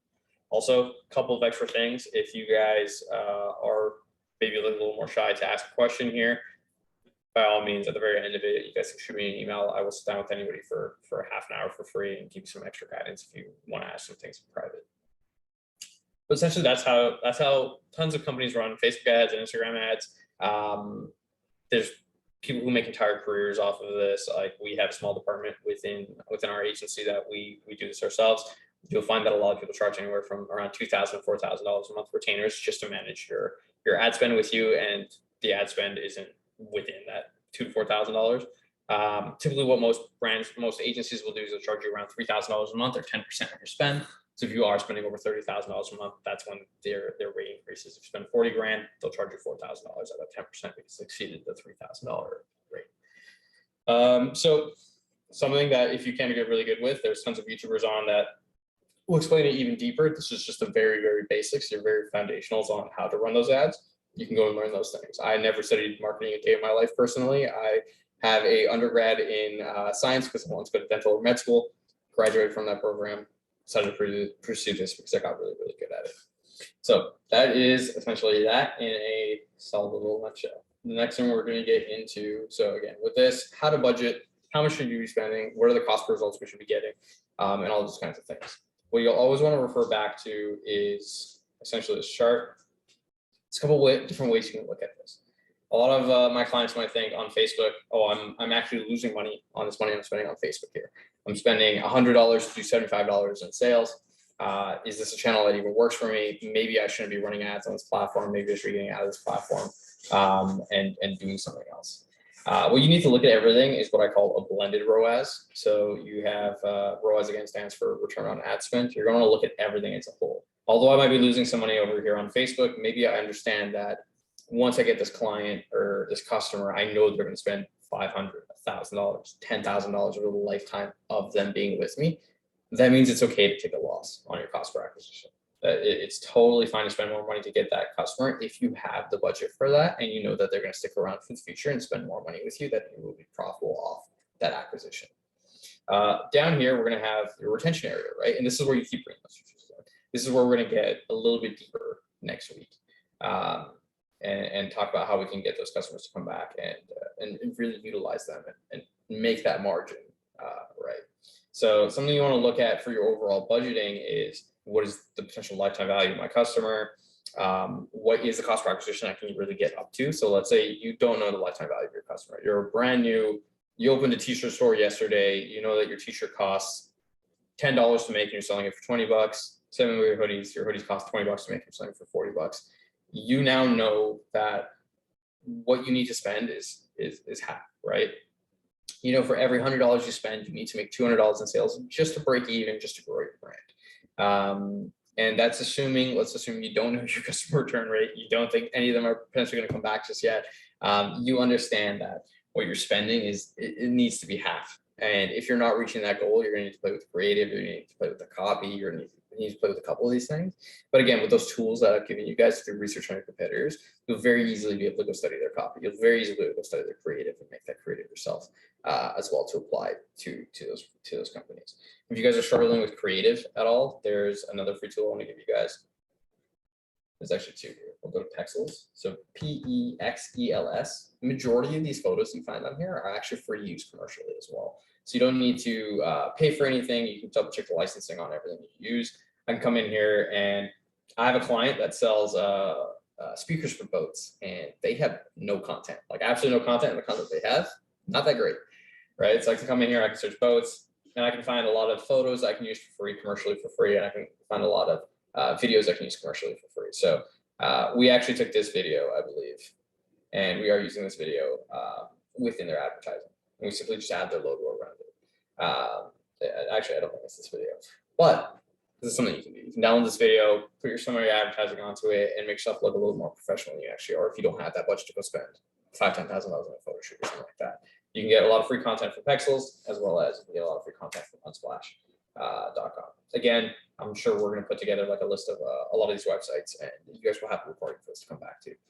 Always, and I can't stress it enough, double check licensing on anything you use. I have an infinite list of websites that I like to go to for content when a client might design content, but I need to double check the licensing on every piece of content I use. Can I use it commercially, or can I just only use it personally for what I'm doing? So double check your licensing at all times whenever you guys are using property that might not, copyrights, and property that might not belong to you.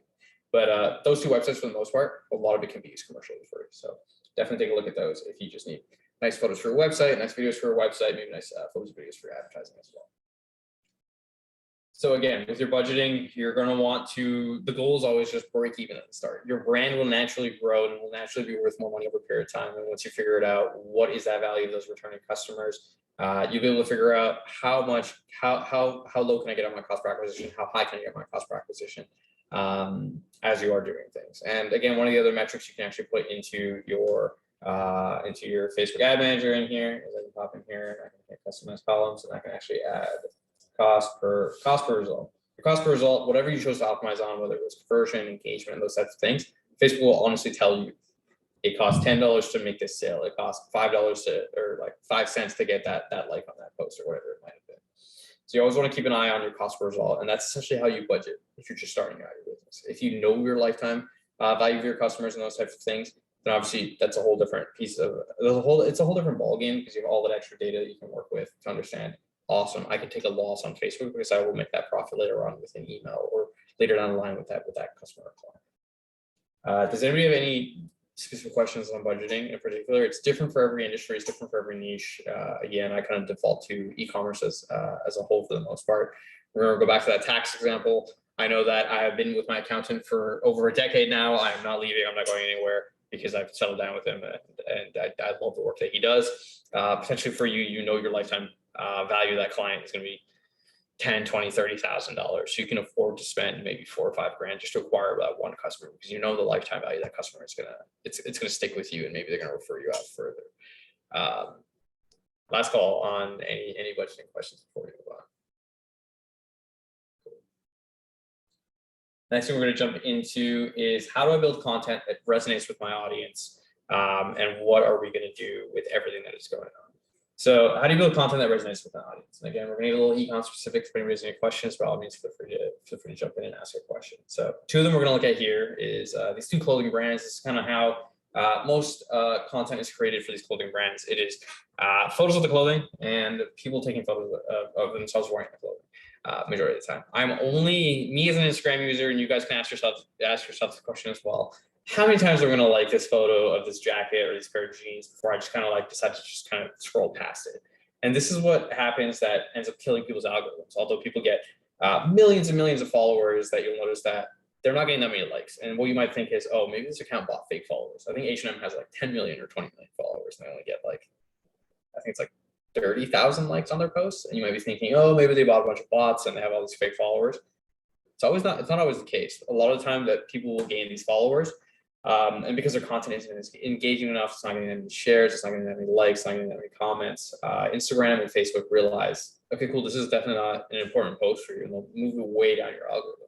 Where we've gotten to now is a lot of us are following 500 people, 1,000 people, 2,000 people, that you're only going to be able to see what exactly is meant for you first. It's all the content you're engaging with, and a lot of what you can find if you want to figure out that for yourself, to see what type of content you're getting. All you got to do is hit the explore button, and you can see all that content that's actually being, what Facebook and Instagram thinks is meant for you, and what they think is best for you, based on what you're interacting with, right? So actually, let's see. Vishal has a question. You provided examples of products. Can you please provide examples of services as well? Do you guys have a specific service you guys want me to try to give an example of? So like one specific service is people working in dentistry. A lot of times people will drive traffic to that specifically for the lead forms to try to get them clients, right? Vishal, consulting. Do you have a specific thing you consult in? Typically for consulting, construction, home improvement, IT consulting. Cool. Let's talk about IT consulting. What you'll want to do is you'll want to create essentially content that you're giving little tips and tricks that explains to people that you are the expert. They're going to want to follow you for those little tips and tricks, because what I found works best with my consulting is I will show people lots of tips and tricks on it. I'm like, you should be doing this, you should be doing that, but I'm not giving away the entire pie. I'm giving people a little slice of that pie, that they understand. Okay, cool. He was right about that. He was right about this. He's right about that. A couple times you get them in like that, they're usually going to follow you for your consulting. And at that point, you can reach out to them and say like, hey, I'd love to offer you maybe 30 minutes free consulting, maybe an hour free consulting. And they're going to truly learn you're the expert. It's literally how I've gotten every single client, basically my entire life. I've just scored 30 minutes for free with most people, giving them a lot of tips and tricks and try to give them as much information as possible. And then they start to realize that you are the expert and that you truly know what you're doing. You can do it at a more efficient rate, and that they are more so better able to use their time paying you to do this and delegating it to you, and then moving on to do something else. That's how I've gotten all of my clients consulting wise, is I am able to come and teach specific things, and people realize, okay, he's the expert. I can try to do this myself, potentially waste money on it, potentially make mistakes, or maybe I want to spend a little bit of time consulting with them in particular. So what I recommend to anybody who's trying to do consulting or trying to get clients within their specific niche, if they aren't selling e-commerce products and those types of things, I recommend making these like short 15-second bite-sized pieces of content that are tips and tricks that you can just drop onto the feed that will naturally go towards those users that you need. And again, it's a very small journey of people see the tips and tricks, maybe see 2 or 3 of them, they like the content you're posting, they follow you. At that point, feel free to reach out to them or wait for them to reach out to you if you have some type of deal going on where maybe you give them 30 minutes for free. MC, construction, home improvement. You're in a great niche. It's a great area to be. I follow tons and tons of, I'm very deep in architecture. I love seeing how people design their homes. I follow so many of those pages. So what I recommend to you is, honestly, you can pull content from other pages and post them on your page and like literally break down what do people do in that home improvement. You can do reviews on people's home improvements. Maybe you want to say like, you pull up a photo and you have a little video of you in the corner saying like, you know what, I like every piece of this. What I might have done personally is adjusted this area, that area. Maybe people are going to start following you for home improvement and like design and tips and tricks and those types of things. And then maybe some of them are local, and maybe you can reach out to them and say, hey, I want to come sit down with you and I want to help you redesign what you're doing. I want to help you improve your home. I want to give you a great rate for it. So finding content that is perfect for you. And again, like here, let's pull up Pexels. Type in condo. Type in condo. Can look through this deep enough that I'm sure you can find a ton of this free content that you can give your maybe condo is the best search for your. But let's try like living room. You can find a ton of content that might be relevant for you. So maybe your opinion on what you might have done differently here, or what you did like about this, kind of so on and so forth. Maybe you want to just build your whole page to be around this, where you're showing all these like really nice interior designs and those types of things. And maybe you can always remind people in your captions saying, this is actually what it costs to do this. So it's actually not as far within outside of your reach to do this. And maybe that's how you push your content out to those people. Vishal, MC, does that cover, I guess, like what you guys were curious about more so within those other niches? Or do you have any other specific questions? Yeah, cool, MC. You're very hype. Yeah, kind of. Michelle, do you have more specific questions, or if you want, again, like feel free to. At the end of it, you can schedule like 30 minutes with me, and I can try to give you a little more of a concrete plan afterwards as well, if you want. And then I saw Jason. I saw you said this with like the pointing up. Do you have any specific questions or anything you want to go over in particular? We can definitely do it. But essentially what we're getting with content is this is how it's kind of done now, and kind of what we think that we want to, what do we actually need to do? And this is where you got to sit down and think. Most of the pages that get the most engagement and they get like the most likes to follower ratio are the pages that are posting great content. The pages that are posting great content. So if it's like, are these funny pages like Daquan or like animals doing things? They get like hundreds of thousands of likes. I'm sure like a big one that you might know is like puberty. Or humor, or there's tons of these thing pages. I grew up making these thing pages on Instagram and on Twitter, and amassed like a lot of followers. And I was making really great money just running these things. Sarah, so yeah, at the very end of the presentation, I have a last slide that's going to have the contact information. But if anybody does have to leave early, you can feel free to email me at this email, or you can shoot me a message on Instagram at this, or on Twitter at this, just in case anybody has to leave early. But I'll have this come up on the very last slide if anybody wants to reach out to me for anything. You're very welcome. So these pages are the pages that got the most engagement. And why are they getting the most engagement? Because they do something where they have content that I find is hilarious, or I really enjoy. Comedy is the best way to get people to interact with it. They love to share comedy with their friends. They love to share comedy with everybody in the network. A lot of people end up sharing these other stories, and you get all this free engagement going around. So you might think like, how am I able to combine these things? And a good little example are the two brands that we work with. One was a client of ours, and one was a brand of our own. So Self Care is for Everyone was one of the brands I showed you guys originally at the start. That was a brand that we got to work on. So because they're all about, they sell clothing that's dedicated to mental health awareness. So naturally, what should I do with most of my other posts that I'm not trying to share photos of the clothing over and over again? I'm going to share photos of, let's try to zoom in even further, 300%, let's try to go 400%. So a lot of these other posts are just dedicated to things that are within that theme, within that niche. I'm showing people about mental health check-ins. I'm showing people artwork from the artists that are designing these things that aren't just printed on the clothing, those types of areas as well.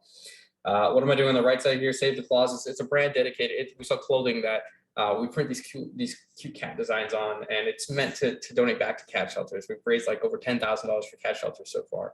And on the right side, these two rows over here, they're just completely dedicated to funny cat photos and funny cat memes, because I know that people who are into cats and like funny cat memes, they're probably likely going to be interested in this clothing brand and potentially want to buy our clothing, right? So what we do here is we're just running all these funny cat memes. We're making sure to credit all the founders and the owners. We send them messages to ask if we can use their content and all those kinds of great things. And then we have one row just dedicated to the clothing itself and the photo shoots that we're doing and what's going on with all of those different things. So that's how you can kind of take your content and combine your content and create content that is meant for the brand itself, as well as content that fits the theme that you think is it's more likely to get more likes, more shares, and free engagement that might lead people back to your page. And then when they come back to your page, maybe then they're going to learn, okay, cool, I should reach out to this person because there's a service they offer, or I should go to their website because they actually sell all the things. This is how you get followers for having really great content. And then they casually see this in the overlap, and they're like, oh my God, I had no idea this brand also sells clothing or offers these types of services. Can you show how you give credit when you share other users? Yeah, most of the time what you're just going to want to do is you want to send a message to those other users that you might be using their content on. Like when you're using something like Pexels, if you check the licensing, typically most of the time you don't need to give any credit at all. You can just act as if it's your own photo. So not act as if it's your own photo. You can just post it without crediting anybody. Just leave your caption or do whatever you want it to be. Most of the time, if you are, let's say I do reach out to somebody and I ask them, hey, can I use your photo or your funny video of your cat? I'd love to use that. You can just shoot them a message, ask that permission. If they do agree, you can say, hey, are you comfortable with me leaving this caption? Maybe it's a question you're going to ask in the caption, trying to engage comments. You need a little bracket that's just like credit at this account, and you can just confirm with them how they'd like to be credited, if they even care to be credited. And then you can kind of move on from there. So MC, I hope that answers your question. And also, Jason, thank you for the compliment. Next thing we're gonna jump into is here. So real content, just zoom out just a smidge. So real content to engage your users. The real takeaways that you're gonna get from this is that real content feeds your algorithm because more people are gonna like it, thus giving the ability for more of the stuff you're posting to be shown to those people who are engaging with it. So the accounts that I'm liking a lot of posts on, I'm seeing those the most often on my account, right? So if you guys are able to post this content that's hyper engaging, getting a lot of likes and those things, that's how you're gonna be able to get a lot of your current followers to see your post and come up higher on the feed every time you post. Like you can see here, I made this funny meme of this cat, me having a great time. Come see my guests. My mom is pulling the cat out because the cat just wants to spend its own time instead of coming out to see the guests that are over. It's got 36,000 likes, and we only have 100,000 followers on this page. It's pretty unheard of to be above 30% engagement. We had 131 people comment on this, and we had almost 10,000 people just bookmark this post because they thought it was hilarious. The next area we have here, it saves companies a lot of money posting this type of content. It's less money that you might need to spend on a photo shoot, or less time you need to spend that you could spend that time otherwise on other things by pulling content from other users and other areas of the internet, as long as you're getting that permission to credit them and share them. So it saves you a lot of time, it offers you a lot of exposure, and it gives you a lot more content that you can work with to extend your content calendar to last you a longer period of time. You also get longer growth, faster growth in the long term, because these posts will continue to exist. Maybe somebody comes to your page and they're looking through everything, they find old posts from before and they start sharing those out. More people are going to see it, more people are going to come to your page, and what you're going to notice, and the analogy I love to use for any digital marketing is that it's a huge snowball effect. When you start, it's so hard and you have nothing there, but like over time, you're going to get this big, this massive snowball with all these all these cool things going on, and all these more people are seeing your stuff just because there's so much more content out there, and it's just constantly ever growing, and it's content that people can find, whether it's me going to Mild and searching a cat brand and finding a cat brand I like and I want to shop with. Or me going to someone's YouTube channel. If you guys start a YouTube channel and I find one video I like, and I decide to like binge the whole thing like I do sometimes, like 4 hours of someone's content.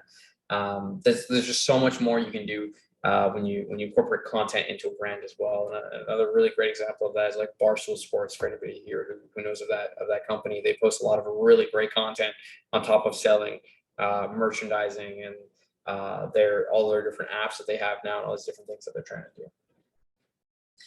do. Is there a way to sort of anchor a certain hashtag for your brand? Yeah, if you just constantly share that hashtag, a really great way to anchor a hashtag for yourself and they get people to use it is if MC, let's take your case. Maybe you become this absolute expert in your field because you're posting all of these things and reviewing these different interior designs and these living rooms and these bedrooms and these different things on home improvement.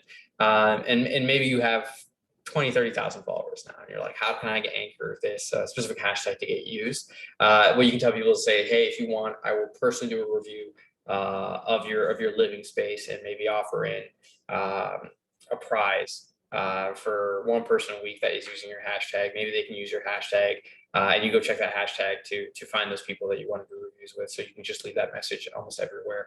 And when people see it, I personally love building really cool like desk setups with like, I spend way too much money on monitors and computers and these things.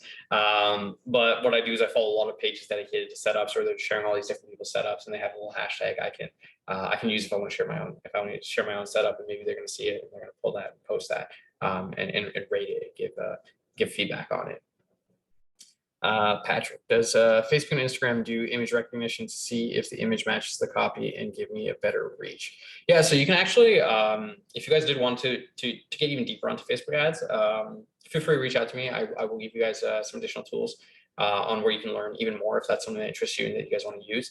There's a lot of different ways you can split test actually. So I can have a single image and run 3 different pieces of copy on it, and Facebook will actually run all those 3 different pieces of copy at the same time, and then later on tell me this piece of copy is actually the one that's working best for you rather than this one. So there's additional split testing that you can do. We didn't get into that because again we're just doing the foundations of things, but yeah, there's different copy you can use that might match an image better to get better results. So again, feel free to reach out to me, or even if you do some like Googling and YouTubing, you can find slightly deeper versions of Facebook ad videos all over YouTube to do exactly that. Yeah.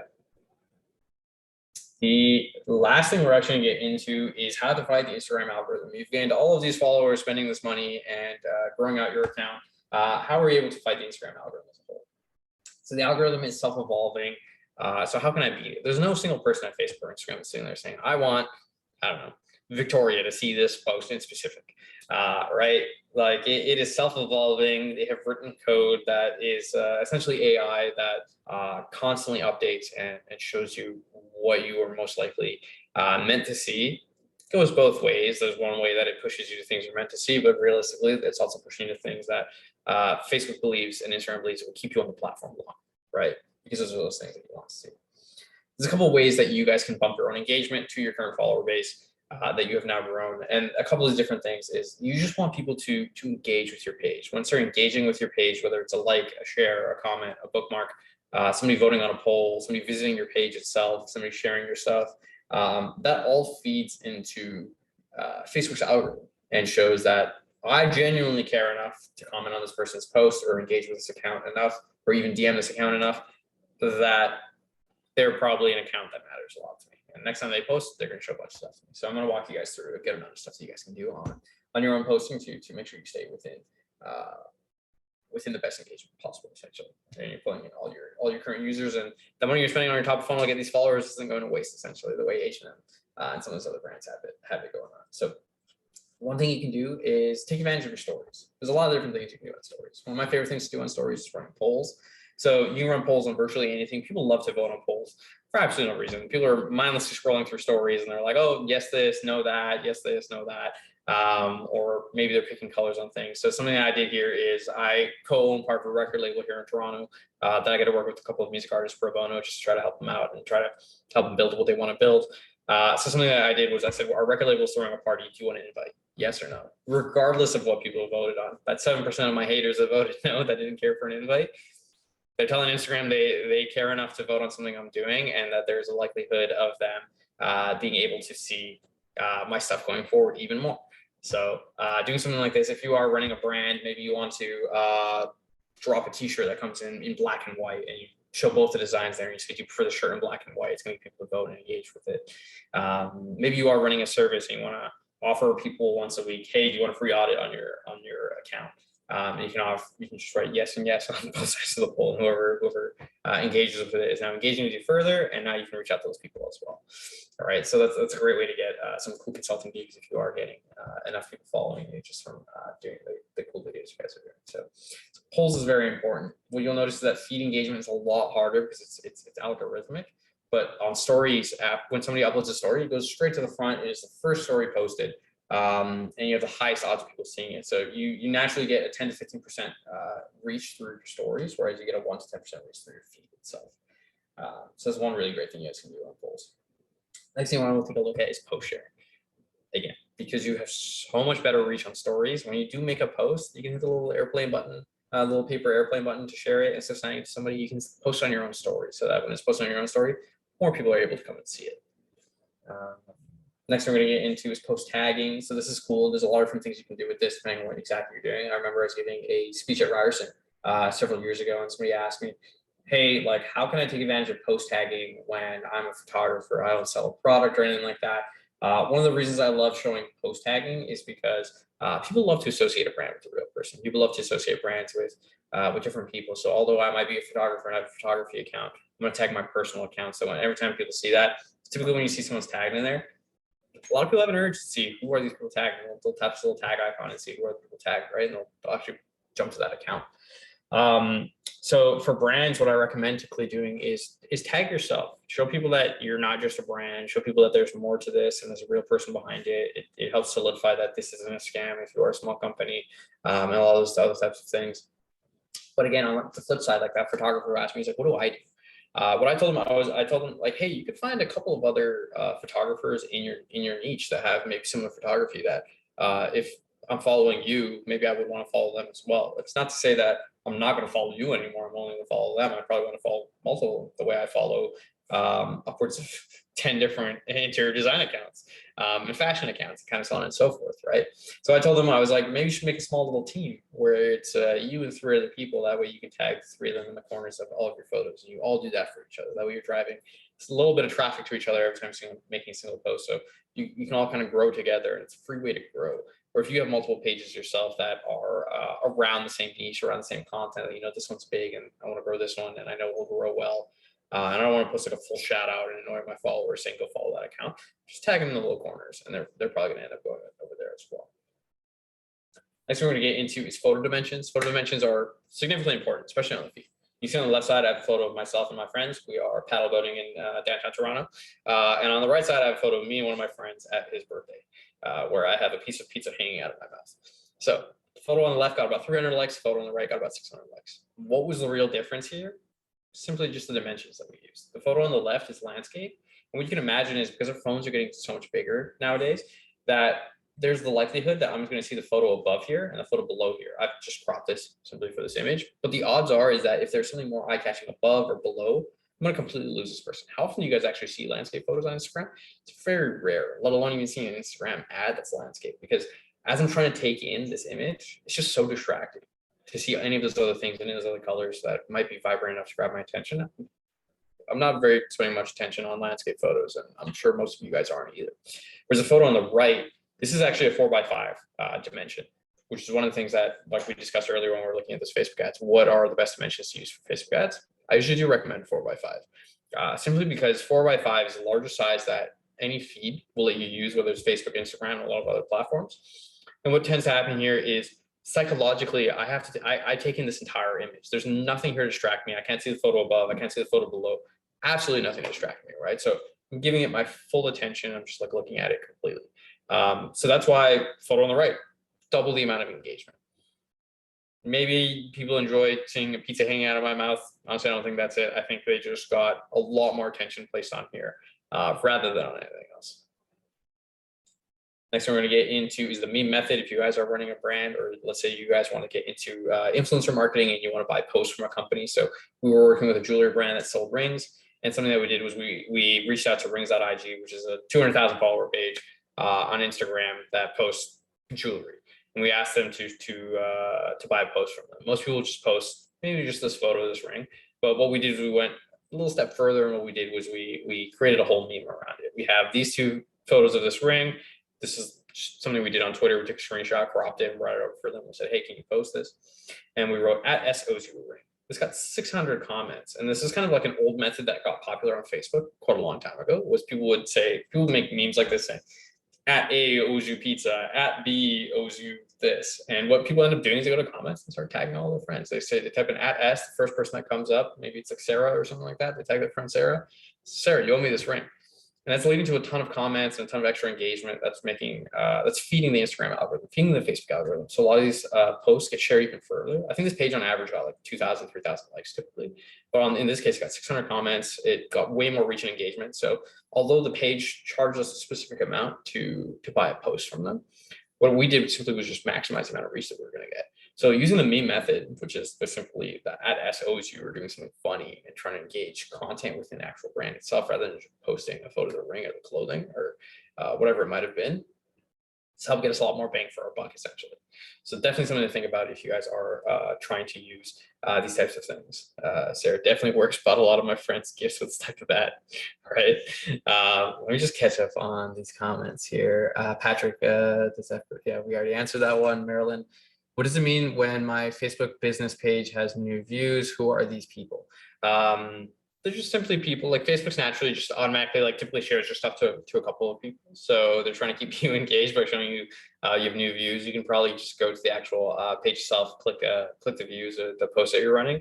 It's just letting you know if people are visiting your page. Same way LinkedIn lets people know that people are visiting your page as well.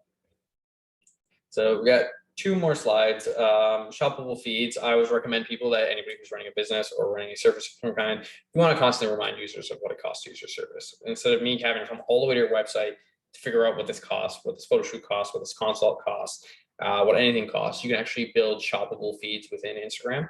And it works the same way that tags work. So if you tag any of your services here, people can see that. I can see that this Queen Diamond ring costs $38.99. I don't need to go to the website. I don't need to think, oh, wow, this is such a professional photo and this ring looks so phenomenal. It probably costs $500. I don't need to worry about potentially losing people that might think it's overpriced or underpriced or whatever the issue might be with it. I can just have a simple reminder there instead of writing in the caption and being a little annoying with that. I can simply tag the product there. I can tag that the photo shoot costs $300 to do this type of photo shoot. I can tag that the consult costs, like consult 1 hour or something like that. You can build this in to your catalog as well. Very last thing I always recommend everybody does is when you get a new follower and you think that they are a potential customer, you want to interact with them, you want to send them a message. This is especially important if you're a small business. For that jewelry brand, what they were doing is they were sending messages like this that we taught them to do. So we messaged this girl, Shanzi, like, oh, what's your favorite ring on the store? Definitely statement rings. I'm more of a rose gold girl, though. All your designs are absolutely stunning. Please add more. We said, have you ordered from us before with a heart and eyes? No, not yet. I'm saving up for it. Gonna buy the ring myself. Thanks for texting, though. It's nice to know a company actually cares about its consumers. Huge. How many brands are actually messaging you when you follow them? Almost none. And like most of the time, if they are, you can tell it's kind of automated, right? But when a brand does this and they're so sincere and they're actually sending that message, it's doing a couple of things. One, you show you truly care. Two, you'll probably be able to close this customer or this client. Because what we did right after this was we offered her a specific discount with her name on it to convert her, saying, I want to give you 20% off personally from us because it's your first time purchasing. You're clearly saving up the money. You're young and maybe you don't have that much money saved up.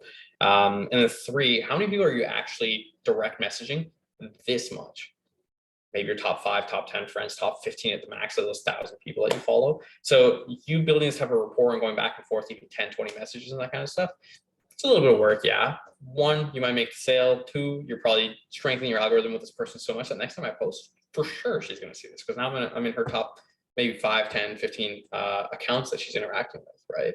So very easy. I call that securing the bag. Just direct messages. Take advantage of it. It's a very, very easy way to engage with your users. You don't just need to think, okay, cool, I have a follower. I got to make a post and hopefully they're going to comment or something like that. There's so many different ways you can get that engagement. And a great way to do it is just by responding to people. Like I've amassed a couple thousand followers now because I post a lot of random tech information on my Instagram page as well as marketing information.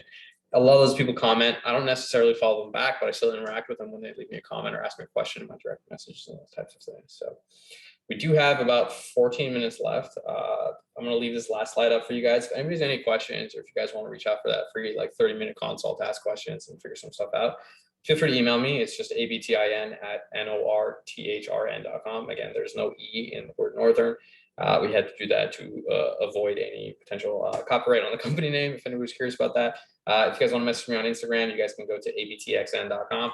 Just see me posting funny photos of me and my friends and occasionally dropping tech tips as well as tips on marketing. If you go to my Twitter, Twitter is more so my informational ground that I like to share information on. I know a lot of people don't use Twitter in particular, but my Twitter is abtxntv. You guys can feel free to reach out to me on any of these channels. Typically, I'll get back to you within anywhere from 1 to 5 business days. I'll try to do my best. To be honest with you, email is the best way to reach out to me. So feel free to prioritize that if you guys can. But yeah, I'm going to leave the next like 10 minutes open for any questions you guys might have at all. Do you recommend using your personal accounts at all to complete? Use the company accounts. I'm going to be helping a friend who's starting a new home improvement. I have heard it might be better to use a personal, but I think I should just use his company. So yeah, there's a lot of different ways you can go about that. You can use just a personal. I've seen people do that before. The trade-off on that is, are you going to know your friends? To be honest with you, that's the main trade-off. Is like if that account was mainly used for personal stuff, like with your friends and those types of things, they might not want to follow you for your home improvement tips and getting spam with that kind of stuff, unless they're your diehards and they want to support that. You can use a personal account. However, I do like using company accounts and growing the personal account just for tagging it as well, just to show that you're a real person. You can always like leave your personal account in the bio, but to say like founded by or account run by, those types of things to drive that traffic would be working elsewhere too. So cool. Yeah, I mean, it doesn't really matter which one you use. Typically for startups, people love when there's a personal touch to it. So it's realistically like whatever works best for your niche and what you might be seeing other people are doing that is working for them. I definitely look to that. I know we have 39 people, so people are slowly starting to slip out. Again, if anybody wants one-on-one and you guys might be a little more shy to ask questions live in front of the other 40 people, again, by all means, feel free to reach out to me on any of these things. And I can see we have dropped a survey. So if everybody can go do that little webinar feedback, and hopefully I can come back more often and teach you guys more things. Might want to say some nice stuff on there.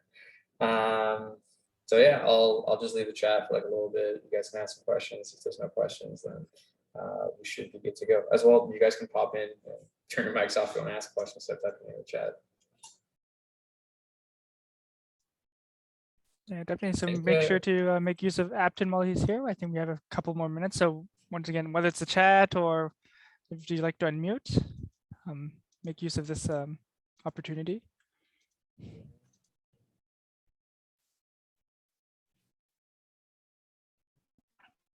Hello, it's Patrick here. I'm calling in from Markham. So just want to call out. Thank you very much for this very information-filled session, just to get us going on Facebook and IG marketing. Yeah, for sure. Good stuff. Thank you. Good stuff. Thank you. Just curious, where's the office located? So I have everybody working from home. I'm based out of Vaughan myself, but I'm constantly bouncing around from Markham to Toronto to, like, I also teach at School of Business. I guess lecture there for 2 weeks. I'm trying to work on a course for them as well. Yeah, so I'm just based in Vaughan. Okay, cool. Thank you again. Thank you. Thank you. Sarah, this was very helpful. Thanks for your time. Hope to work with you in the future. Yeah, Sarah, 100%. MC, would it make any sense to create a company account by me to be able to market multiple brands, or to do each company separately? Again, same sort of question. Also, this is the best presentation ever. Thank you. Thank you.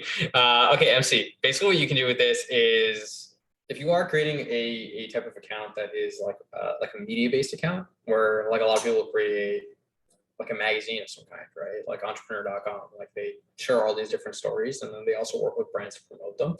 You could totally create a brand meme page of some kind, or a theme page of some kind to get something, and you can work with all these other brands that you're trying to push traffic to. So 100% you can create a company account that comes off as almost like a media outlet of some kind. Constance, when is it profitable for you to hire someone to conduct direct messages for you? Around what amount of followers? Thank you very much for all the information. Yeah, I mean, that is, I wouldn't say it depends on the amount of followers you have. I say it depends on the amount of engagement you're getting, the amount of people who are messaging you. What I know is a lot of people will hire VAs from different places in the world. That might be cheaper per hour to work with you. And that's more of just like how well are you guys doing sales wise? You could have 10,000 followers, you could have 10 followers. It really depends on your company. Is it worth it to hire them? And a lot of times, honestly, you can hire interns from universities and teach them certain things and have them work as a trade-off for that knowledge that you're teaching them on those things. So I wouldn't say it depends on the amount of followers. I'd say it more depends on the value it brings to your business, or a lot of people DMing you. And at what point is it worth it for you? For essentially one person who's doing customer service for you. I have a question. Yeah. Oh, hi.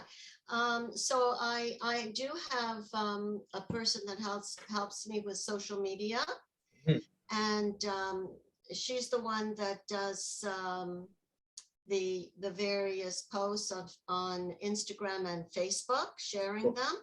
For sure. But there's times when I wanted to write something on Facebook with, a post, and she doesn't like me to do that. She said that Facebook doesn't approve of, posting, 2 times a day. How do I get around that? Because sometimes I get the urge that I want to do something. You know what? If you have a social media manager who's making content for you on a regular basis and has kind of like a calendar built out for you, what I would do is I would just like create a post, submit it to her, and say like, hey, I had an idea for a post. Here it is. Feel free to add it like into your calendar. So that might make it a little bit easier for you. It doesn't work like that because she's already scheduled. That's the problem. If she's already scheduled, then she'll tell me no, I'm not doing it for that time. But I don't like that. I mean, at the end of the day, she technically works for you, is what it kind of sounds like. So she should be listening to you. If you think it's important, you should tell her, hey, you're going to post this today, and you can bump the rest of the calendar around. And well, but is Facebook gonna punish me, so to speak? No, not really. Like, again, going back to it's the quality over quantity thing. If you think it's a quality post, it's going to get good engagement and all that kind of good stuff. If you like, for anybody, if you guys are posting, let's say you have so much great content, it's all going to get great engagement, feel free to post 10 times a day. But if you're unsure of that level, the level of engagement you might be getting, that's when you got to be careful of it. Facebook won't punish you for posting. 100 times in a day or once a day. Sometimes I like to post like funny things, you know, Mhm. like, Mhm. but, you know, I found a while ago when Yeah. with my husband and I, when he was, Mhm. he's passed away just not long ago, but Sorry. thank you. I found these two birds, Yeah. and one bird was looking at the other bird, like telling them off. Yeah. And I did a little caption, and that got so many comments. Yeah. And I feel like I want to do it again, like I'm bringing back the memory. Yeah. I mean, Here if you, there was, you know, Lanny and me. yeah. You know? Yeah, if you think it's gonna get a lot of engagement, then 100%, like you should definitely go for it. And if they're pressing back on you, then it might be time to find somebody new to help you manage the social media. No, just I like all like her things too considered. much. She's been very good to me. I don't want to. Well I'm then, used to her yeah. now. She's That- been yeah. amazing. So that's something you know, got to speak with her with and say, So I have- like, come to the yeah, agreement of, are you going to post it later down the line or yeah, when there's time for it? Yeah. it's interesting. Yeah. Yeah. And I don't understand like that Facebook Mhm. won't allow you to share Mhm. to your personal Instagram if you want to have something. Now she gave me the idea about a reposting. Yeah, I mean, reposting is definitely good because if you want to go across channels, Facebook's like they're slowly starting to integrate the two more so together, but it's still a while away to being fully. All these rules and regulations. Yeah, Monica, thank you for a lot of great information. I will need time to process it all. Yeah, take all the time you need. Again, if you have any questions, feel free to reach out. But yeah, I thank you everybody for coming out to listen to this too. Yeah, thank you. It was interesting. No worries. And once again, thank you so much, Upton. And once again, if you have the opportunity, please fill out our feedback so we know how to adjust for our future webinars as well. And if there's any questions for Upton for the next couple some webinars he'll be at, then please be sure to check those out as well. Yeah. We have one next week on email and SMS, and then one the week after that, specifically for like the third one's going to be mainly for people who are selling e-commerce stuff on Shopify as well. So if you guys are service based or anything like that, I would recommend coming to next week's as well, especially because it's free and we get to hang out again. So, Jan, thank you so much. All right. All right, so if there's no other questions, I guess we're going to start wrapping up. Thank you everyone for coming, and please be sure to check out our other webinars. All right, take care, everyone. Awesome. Bye, everyone.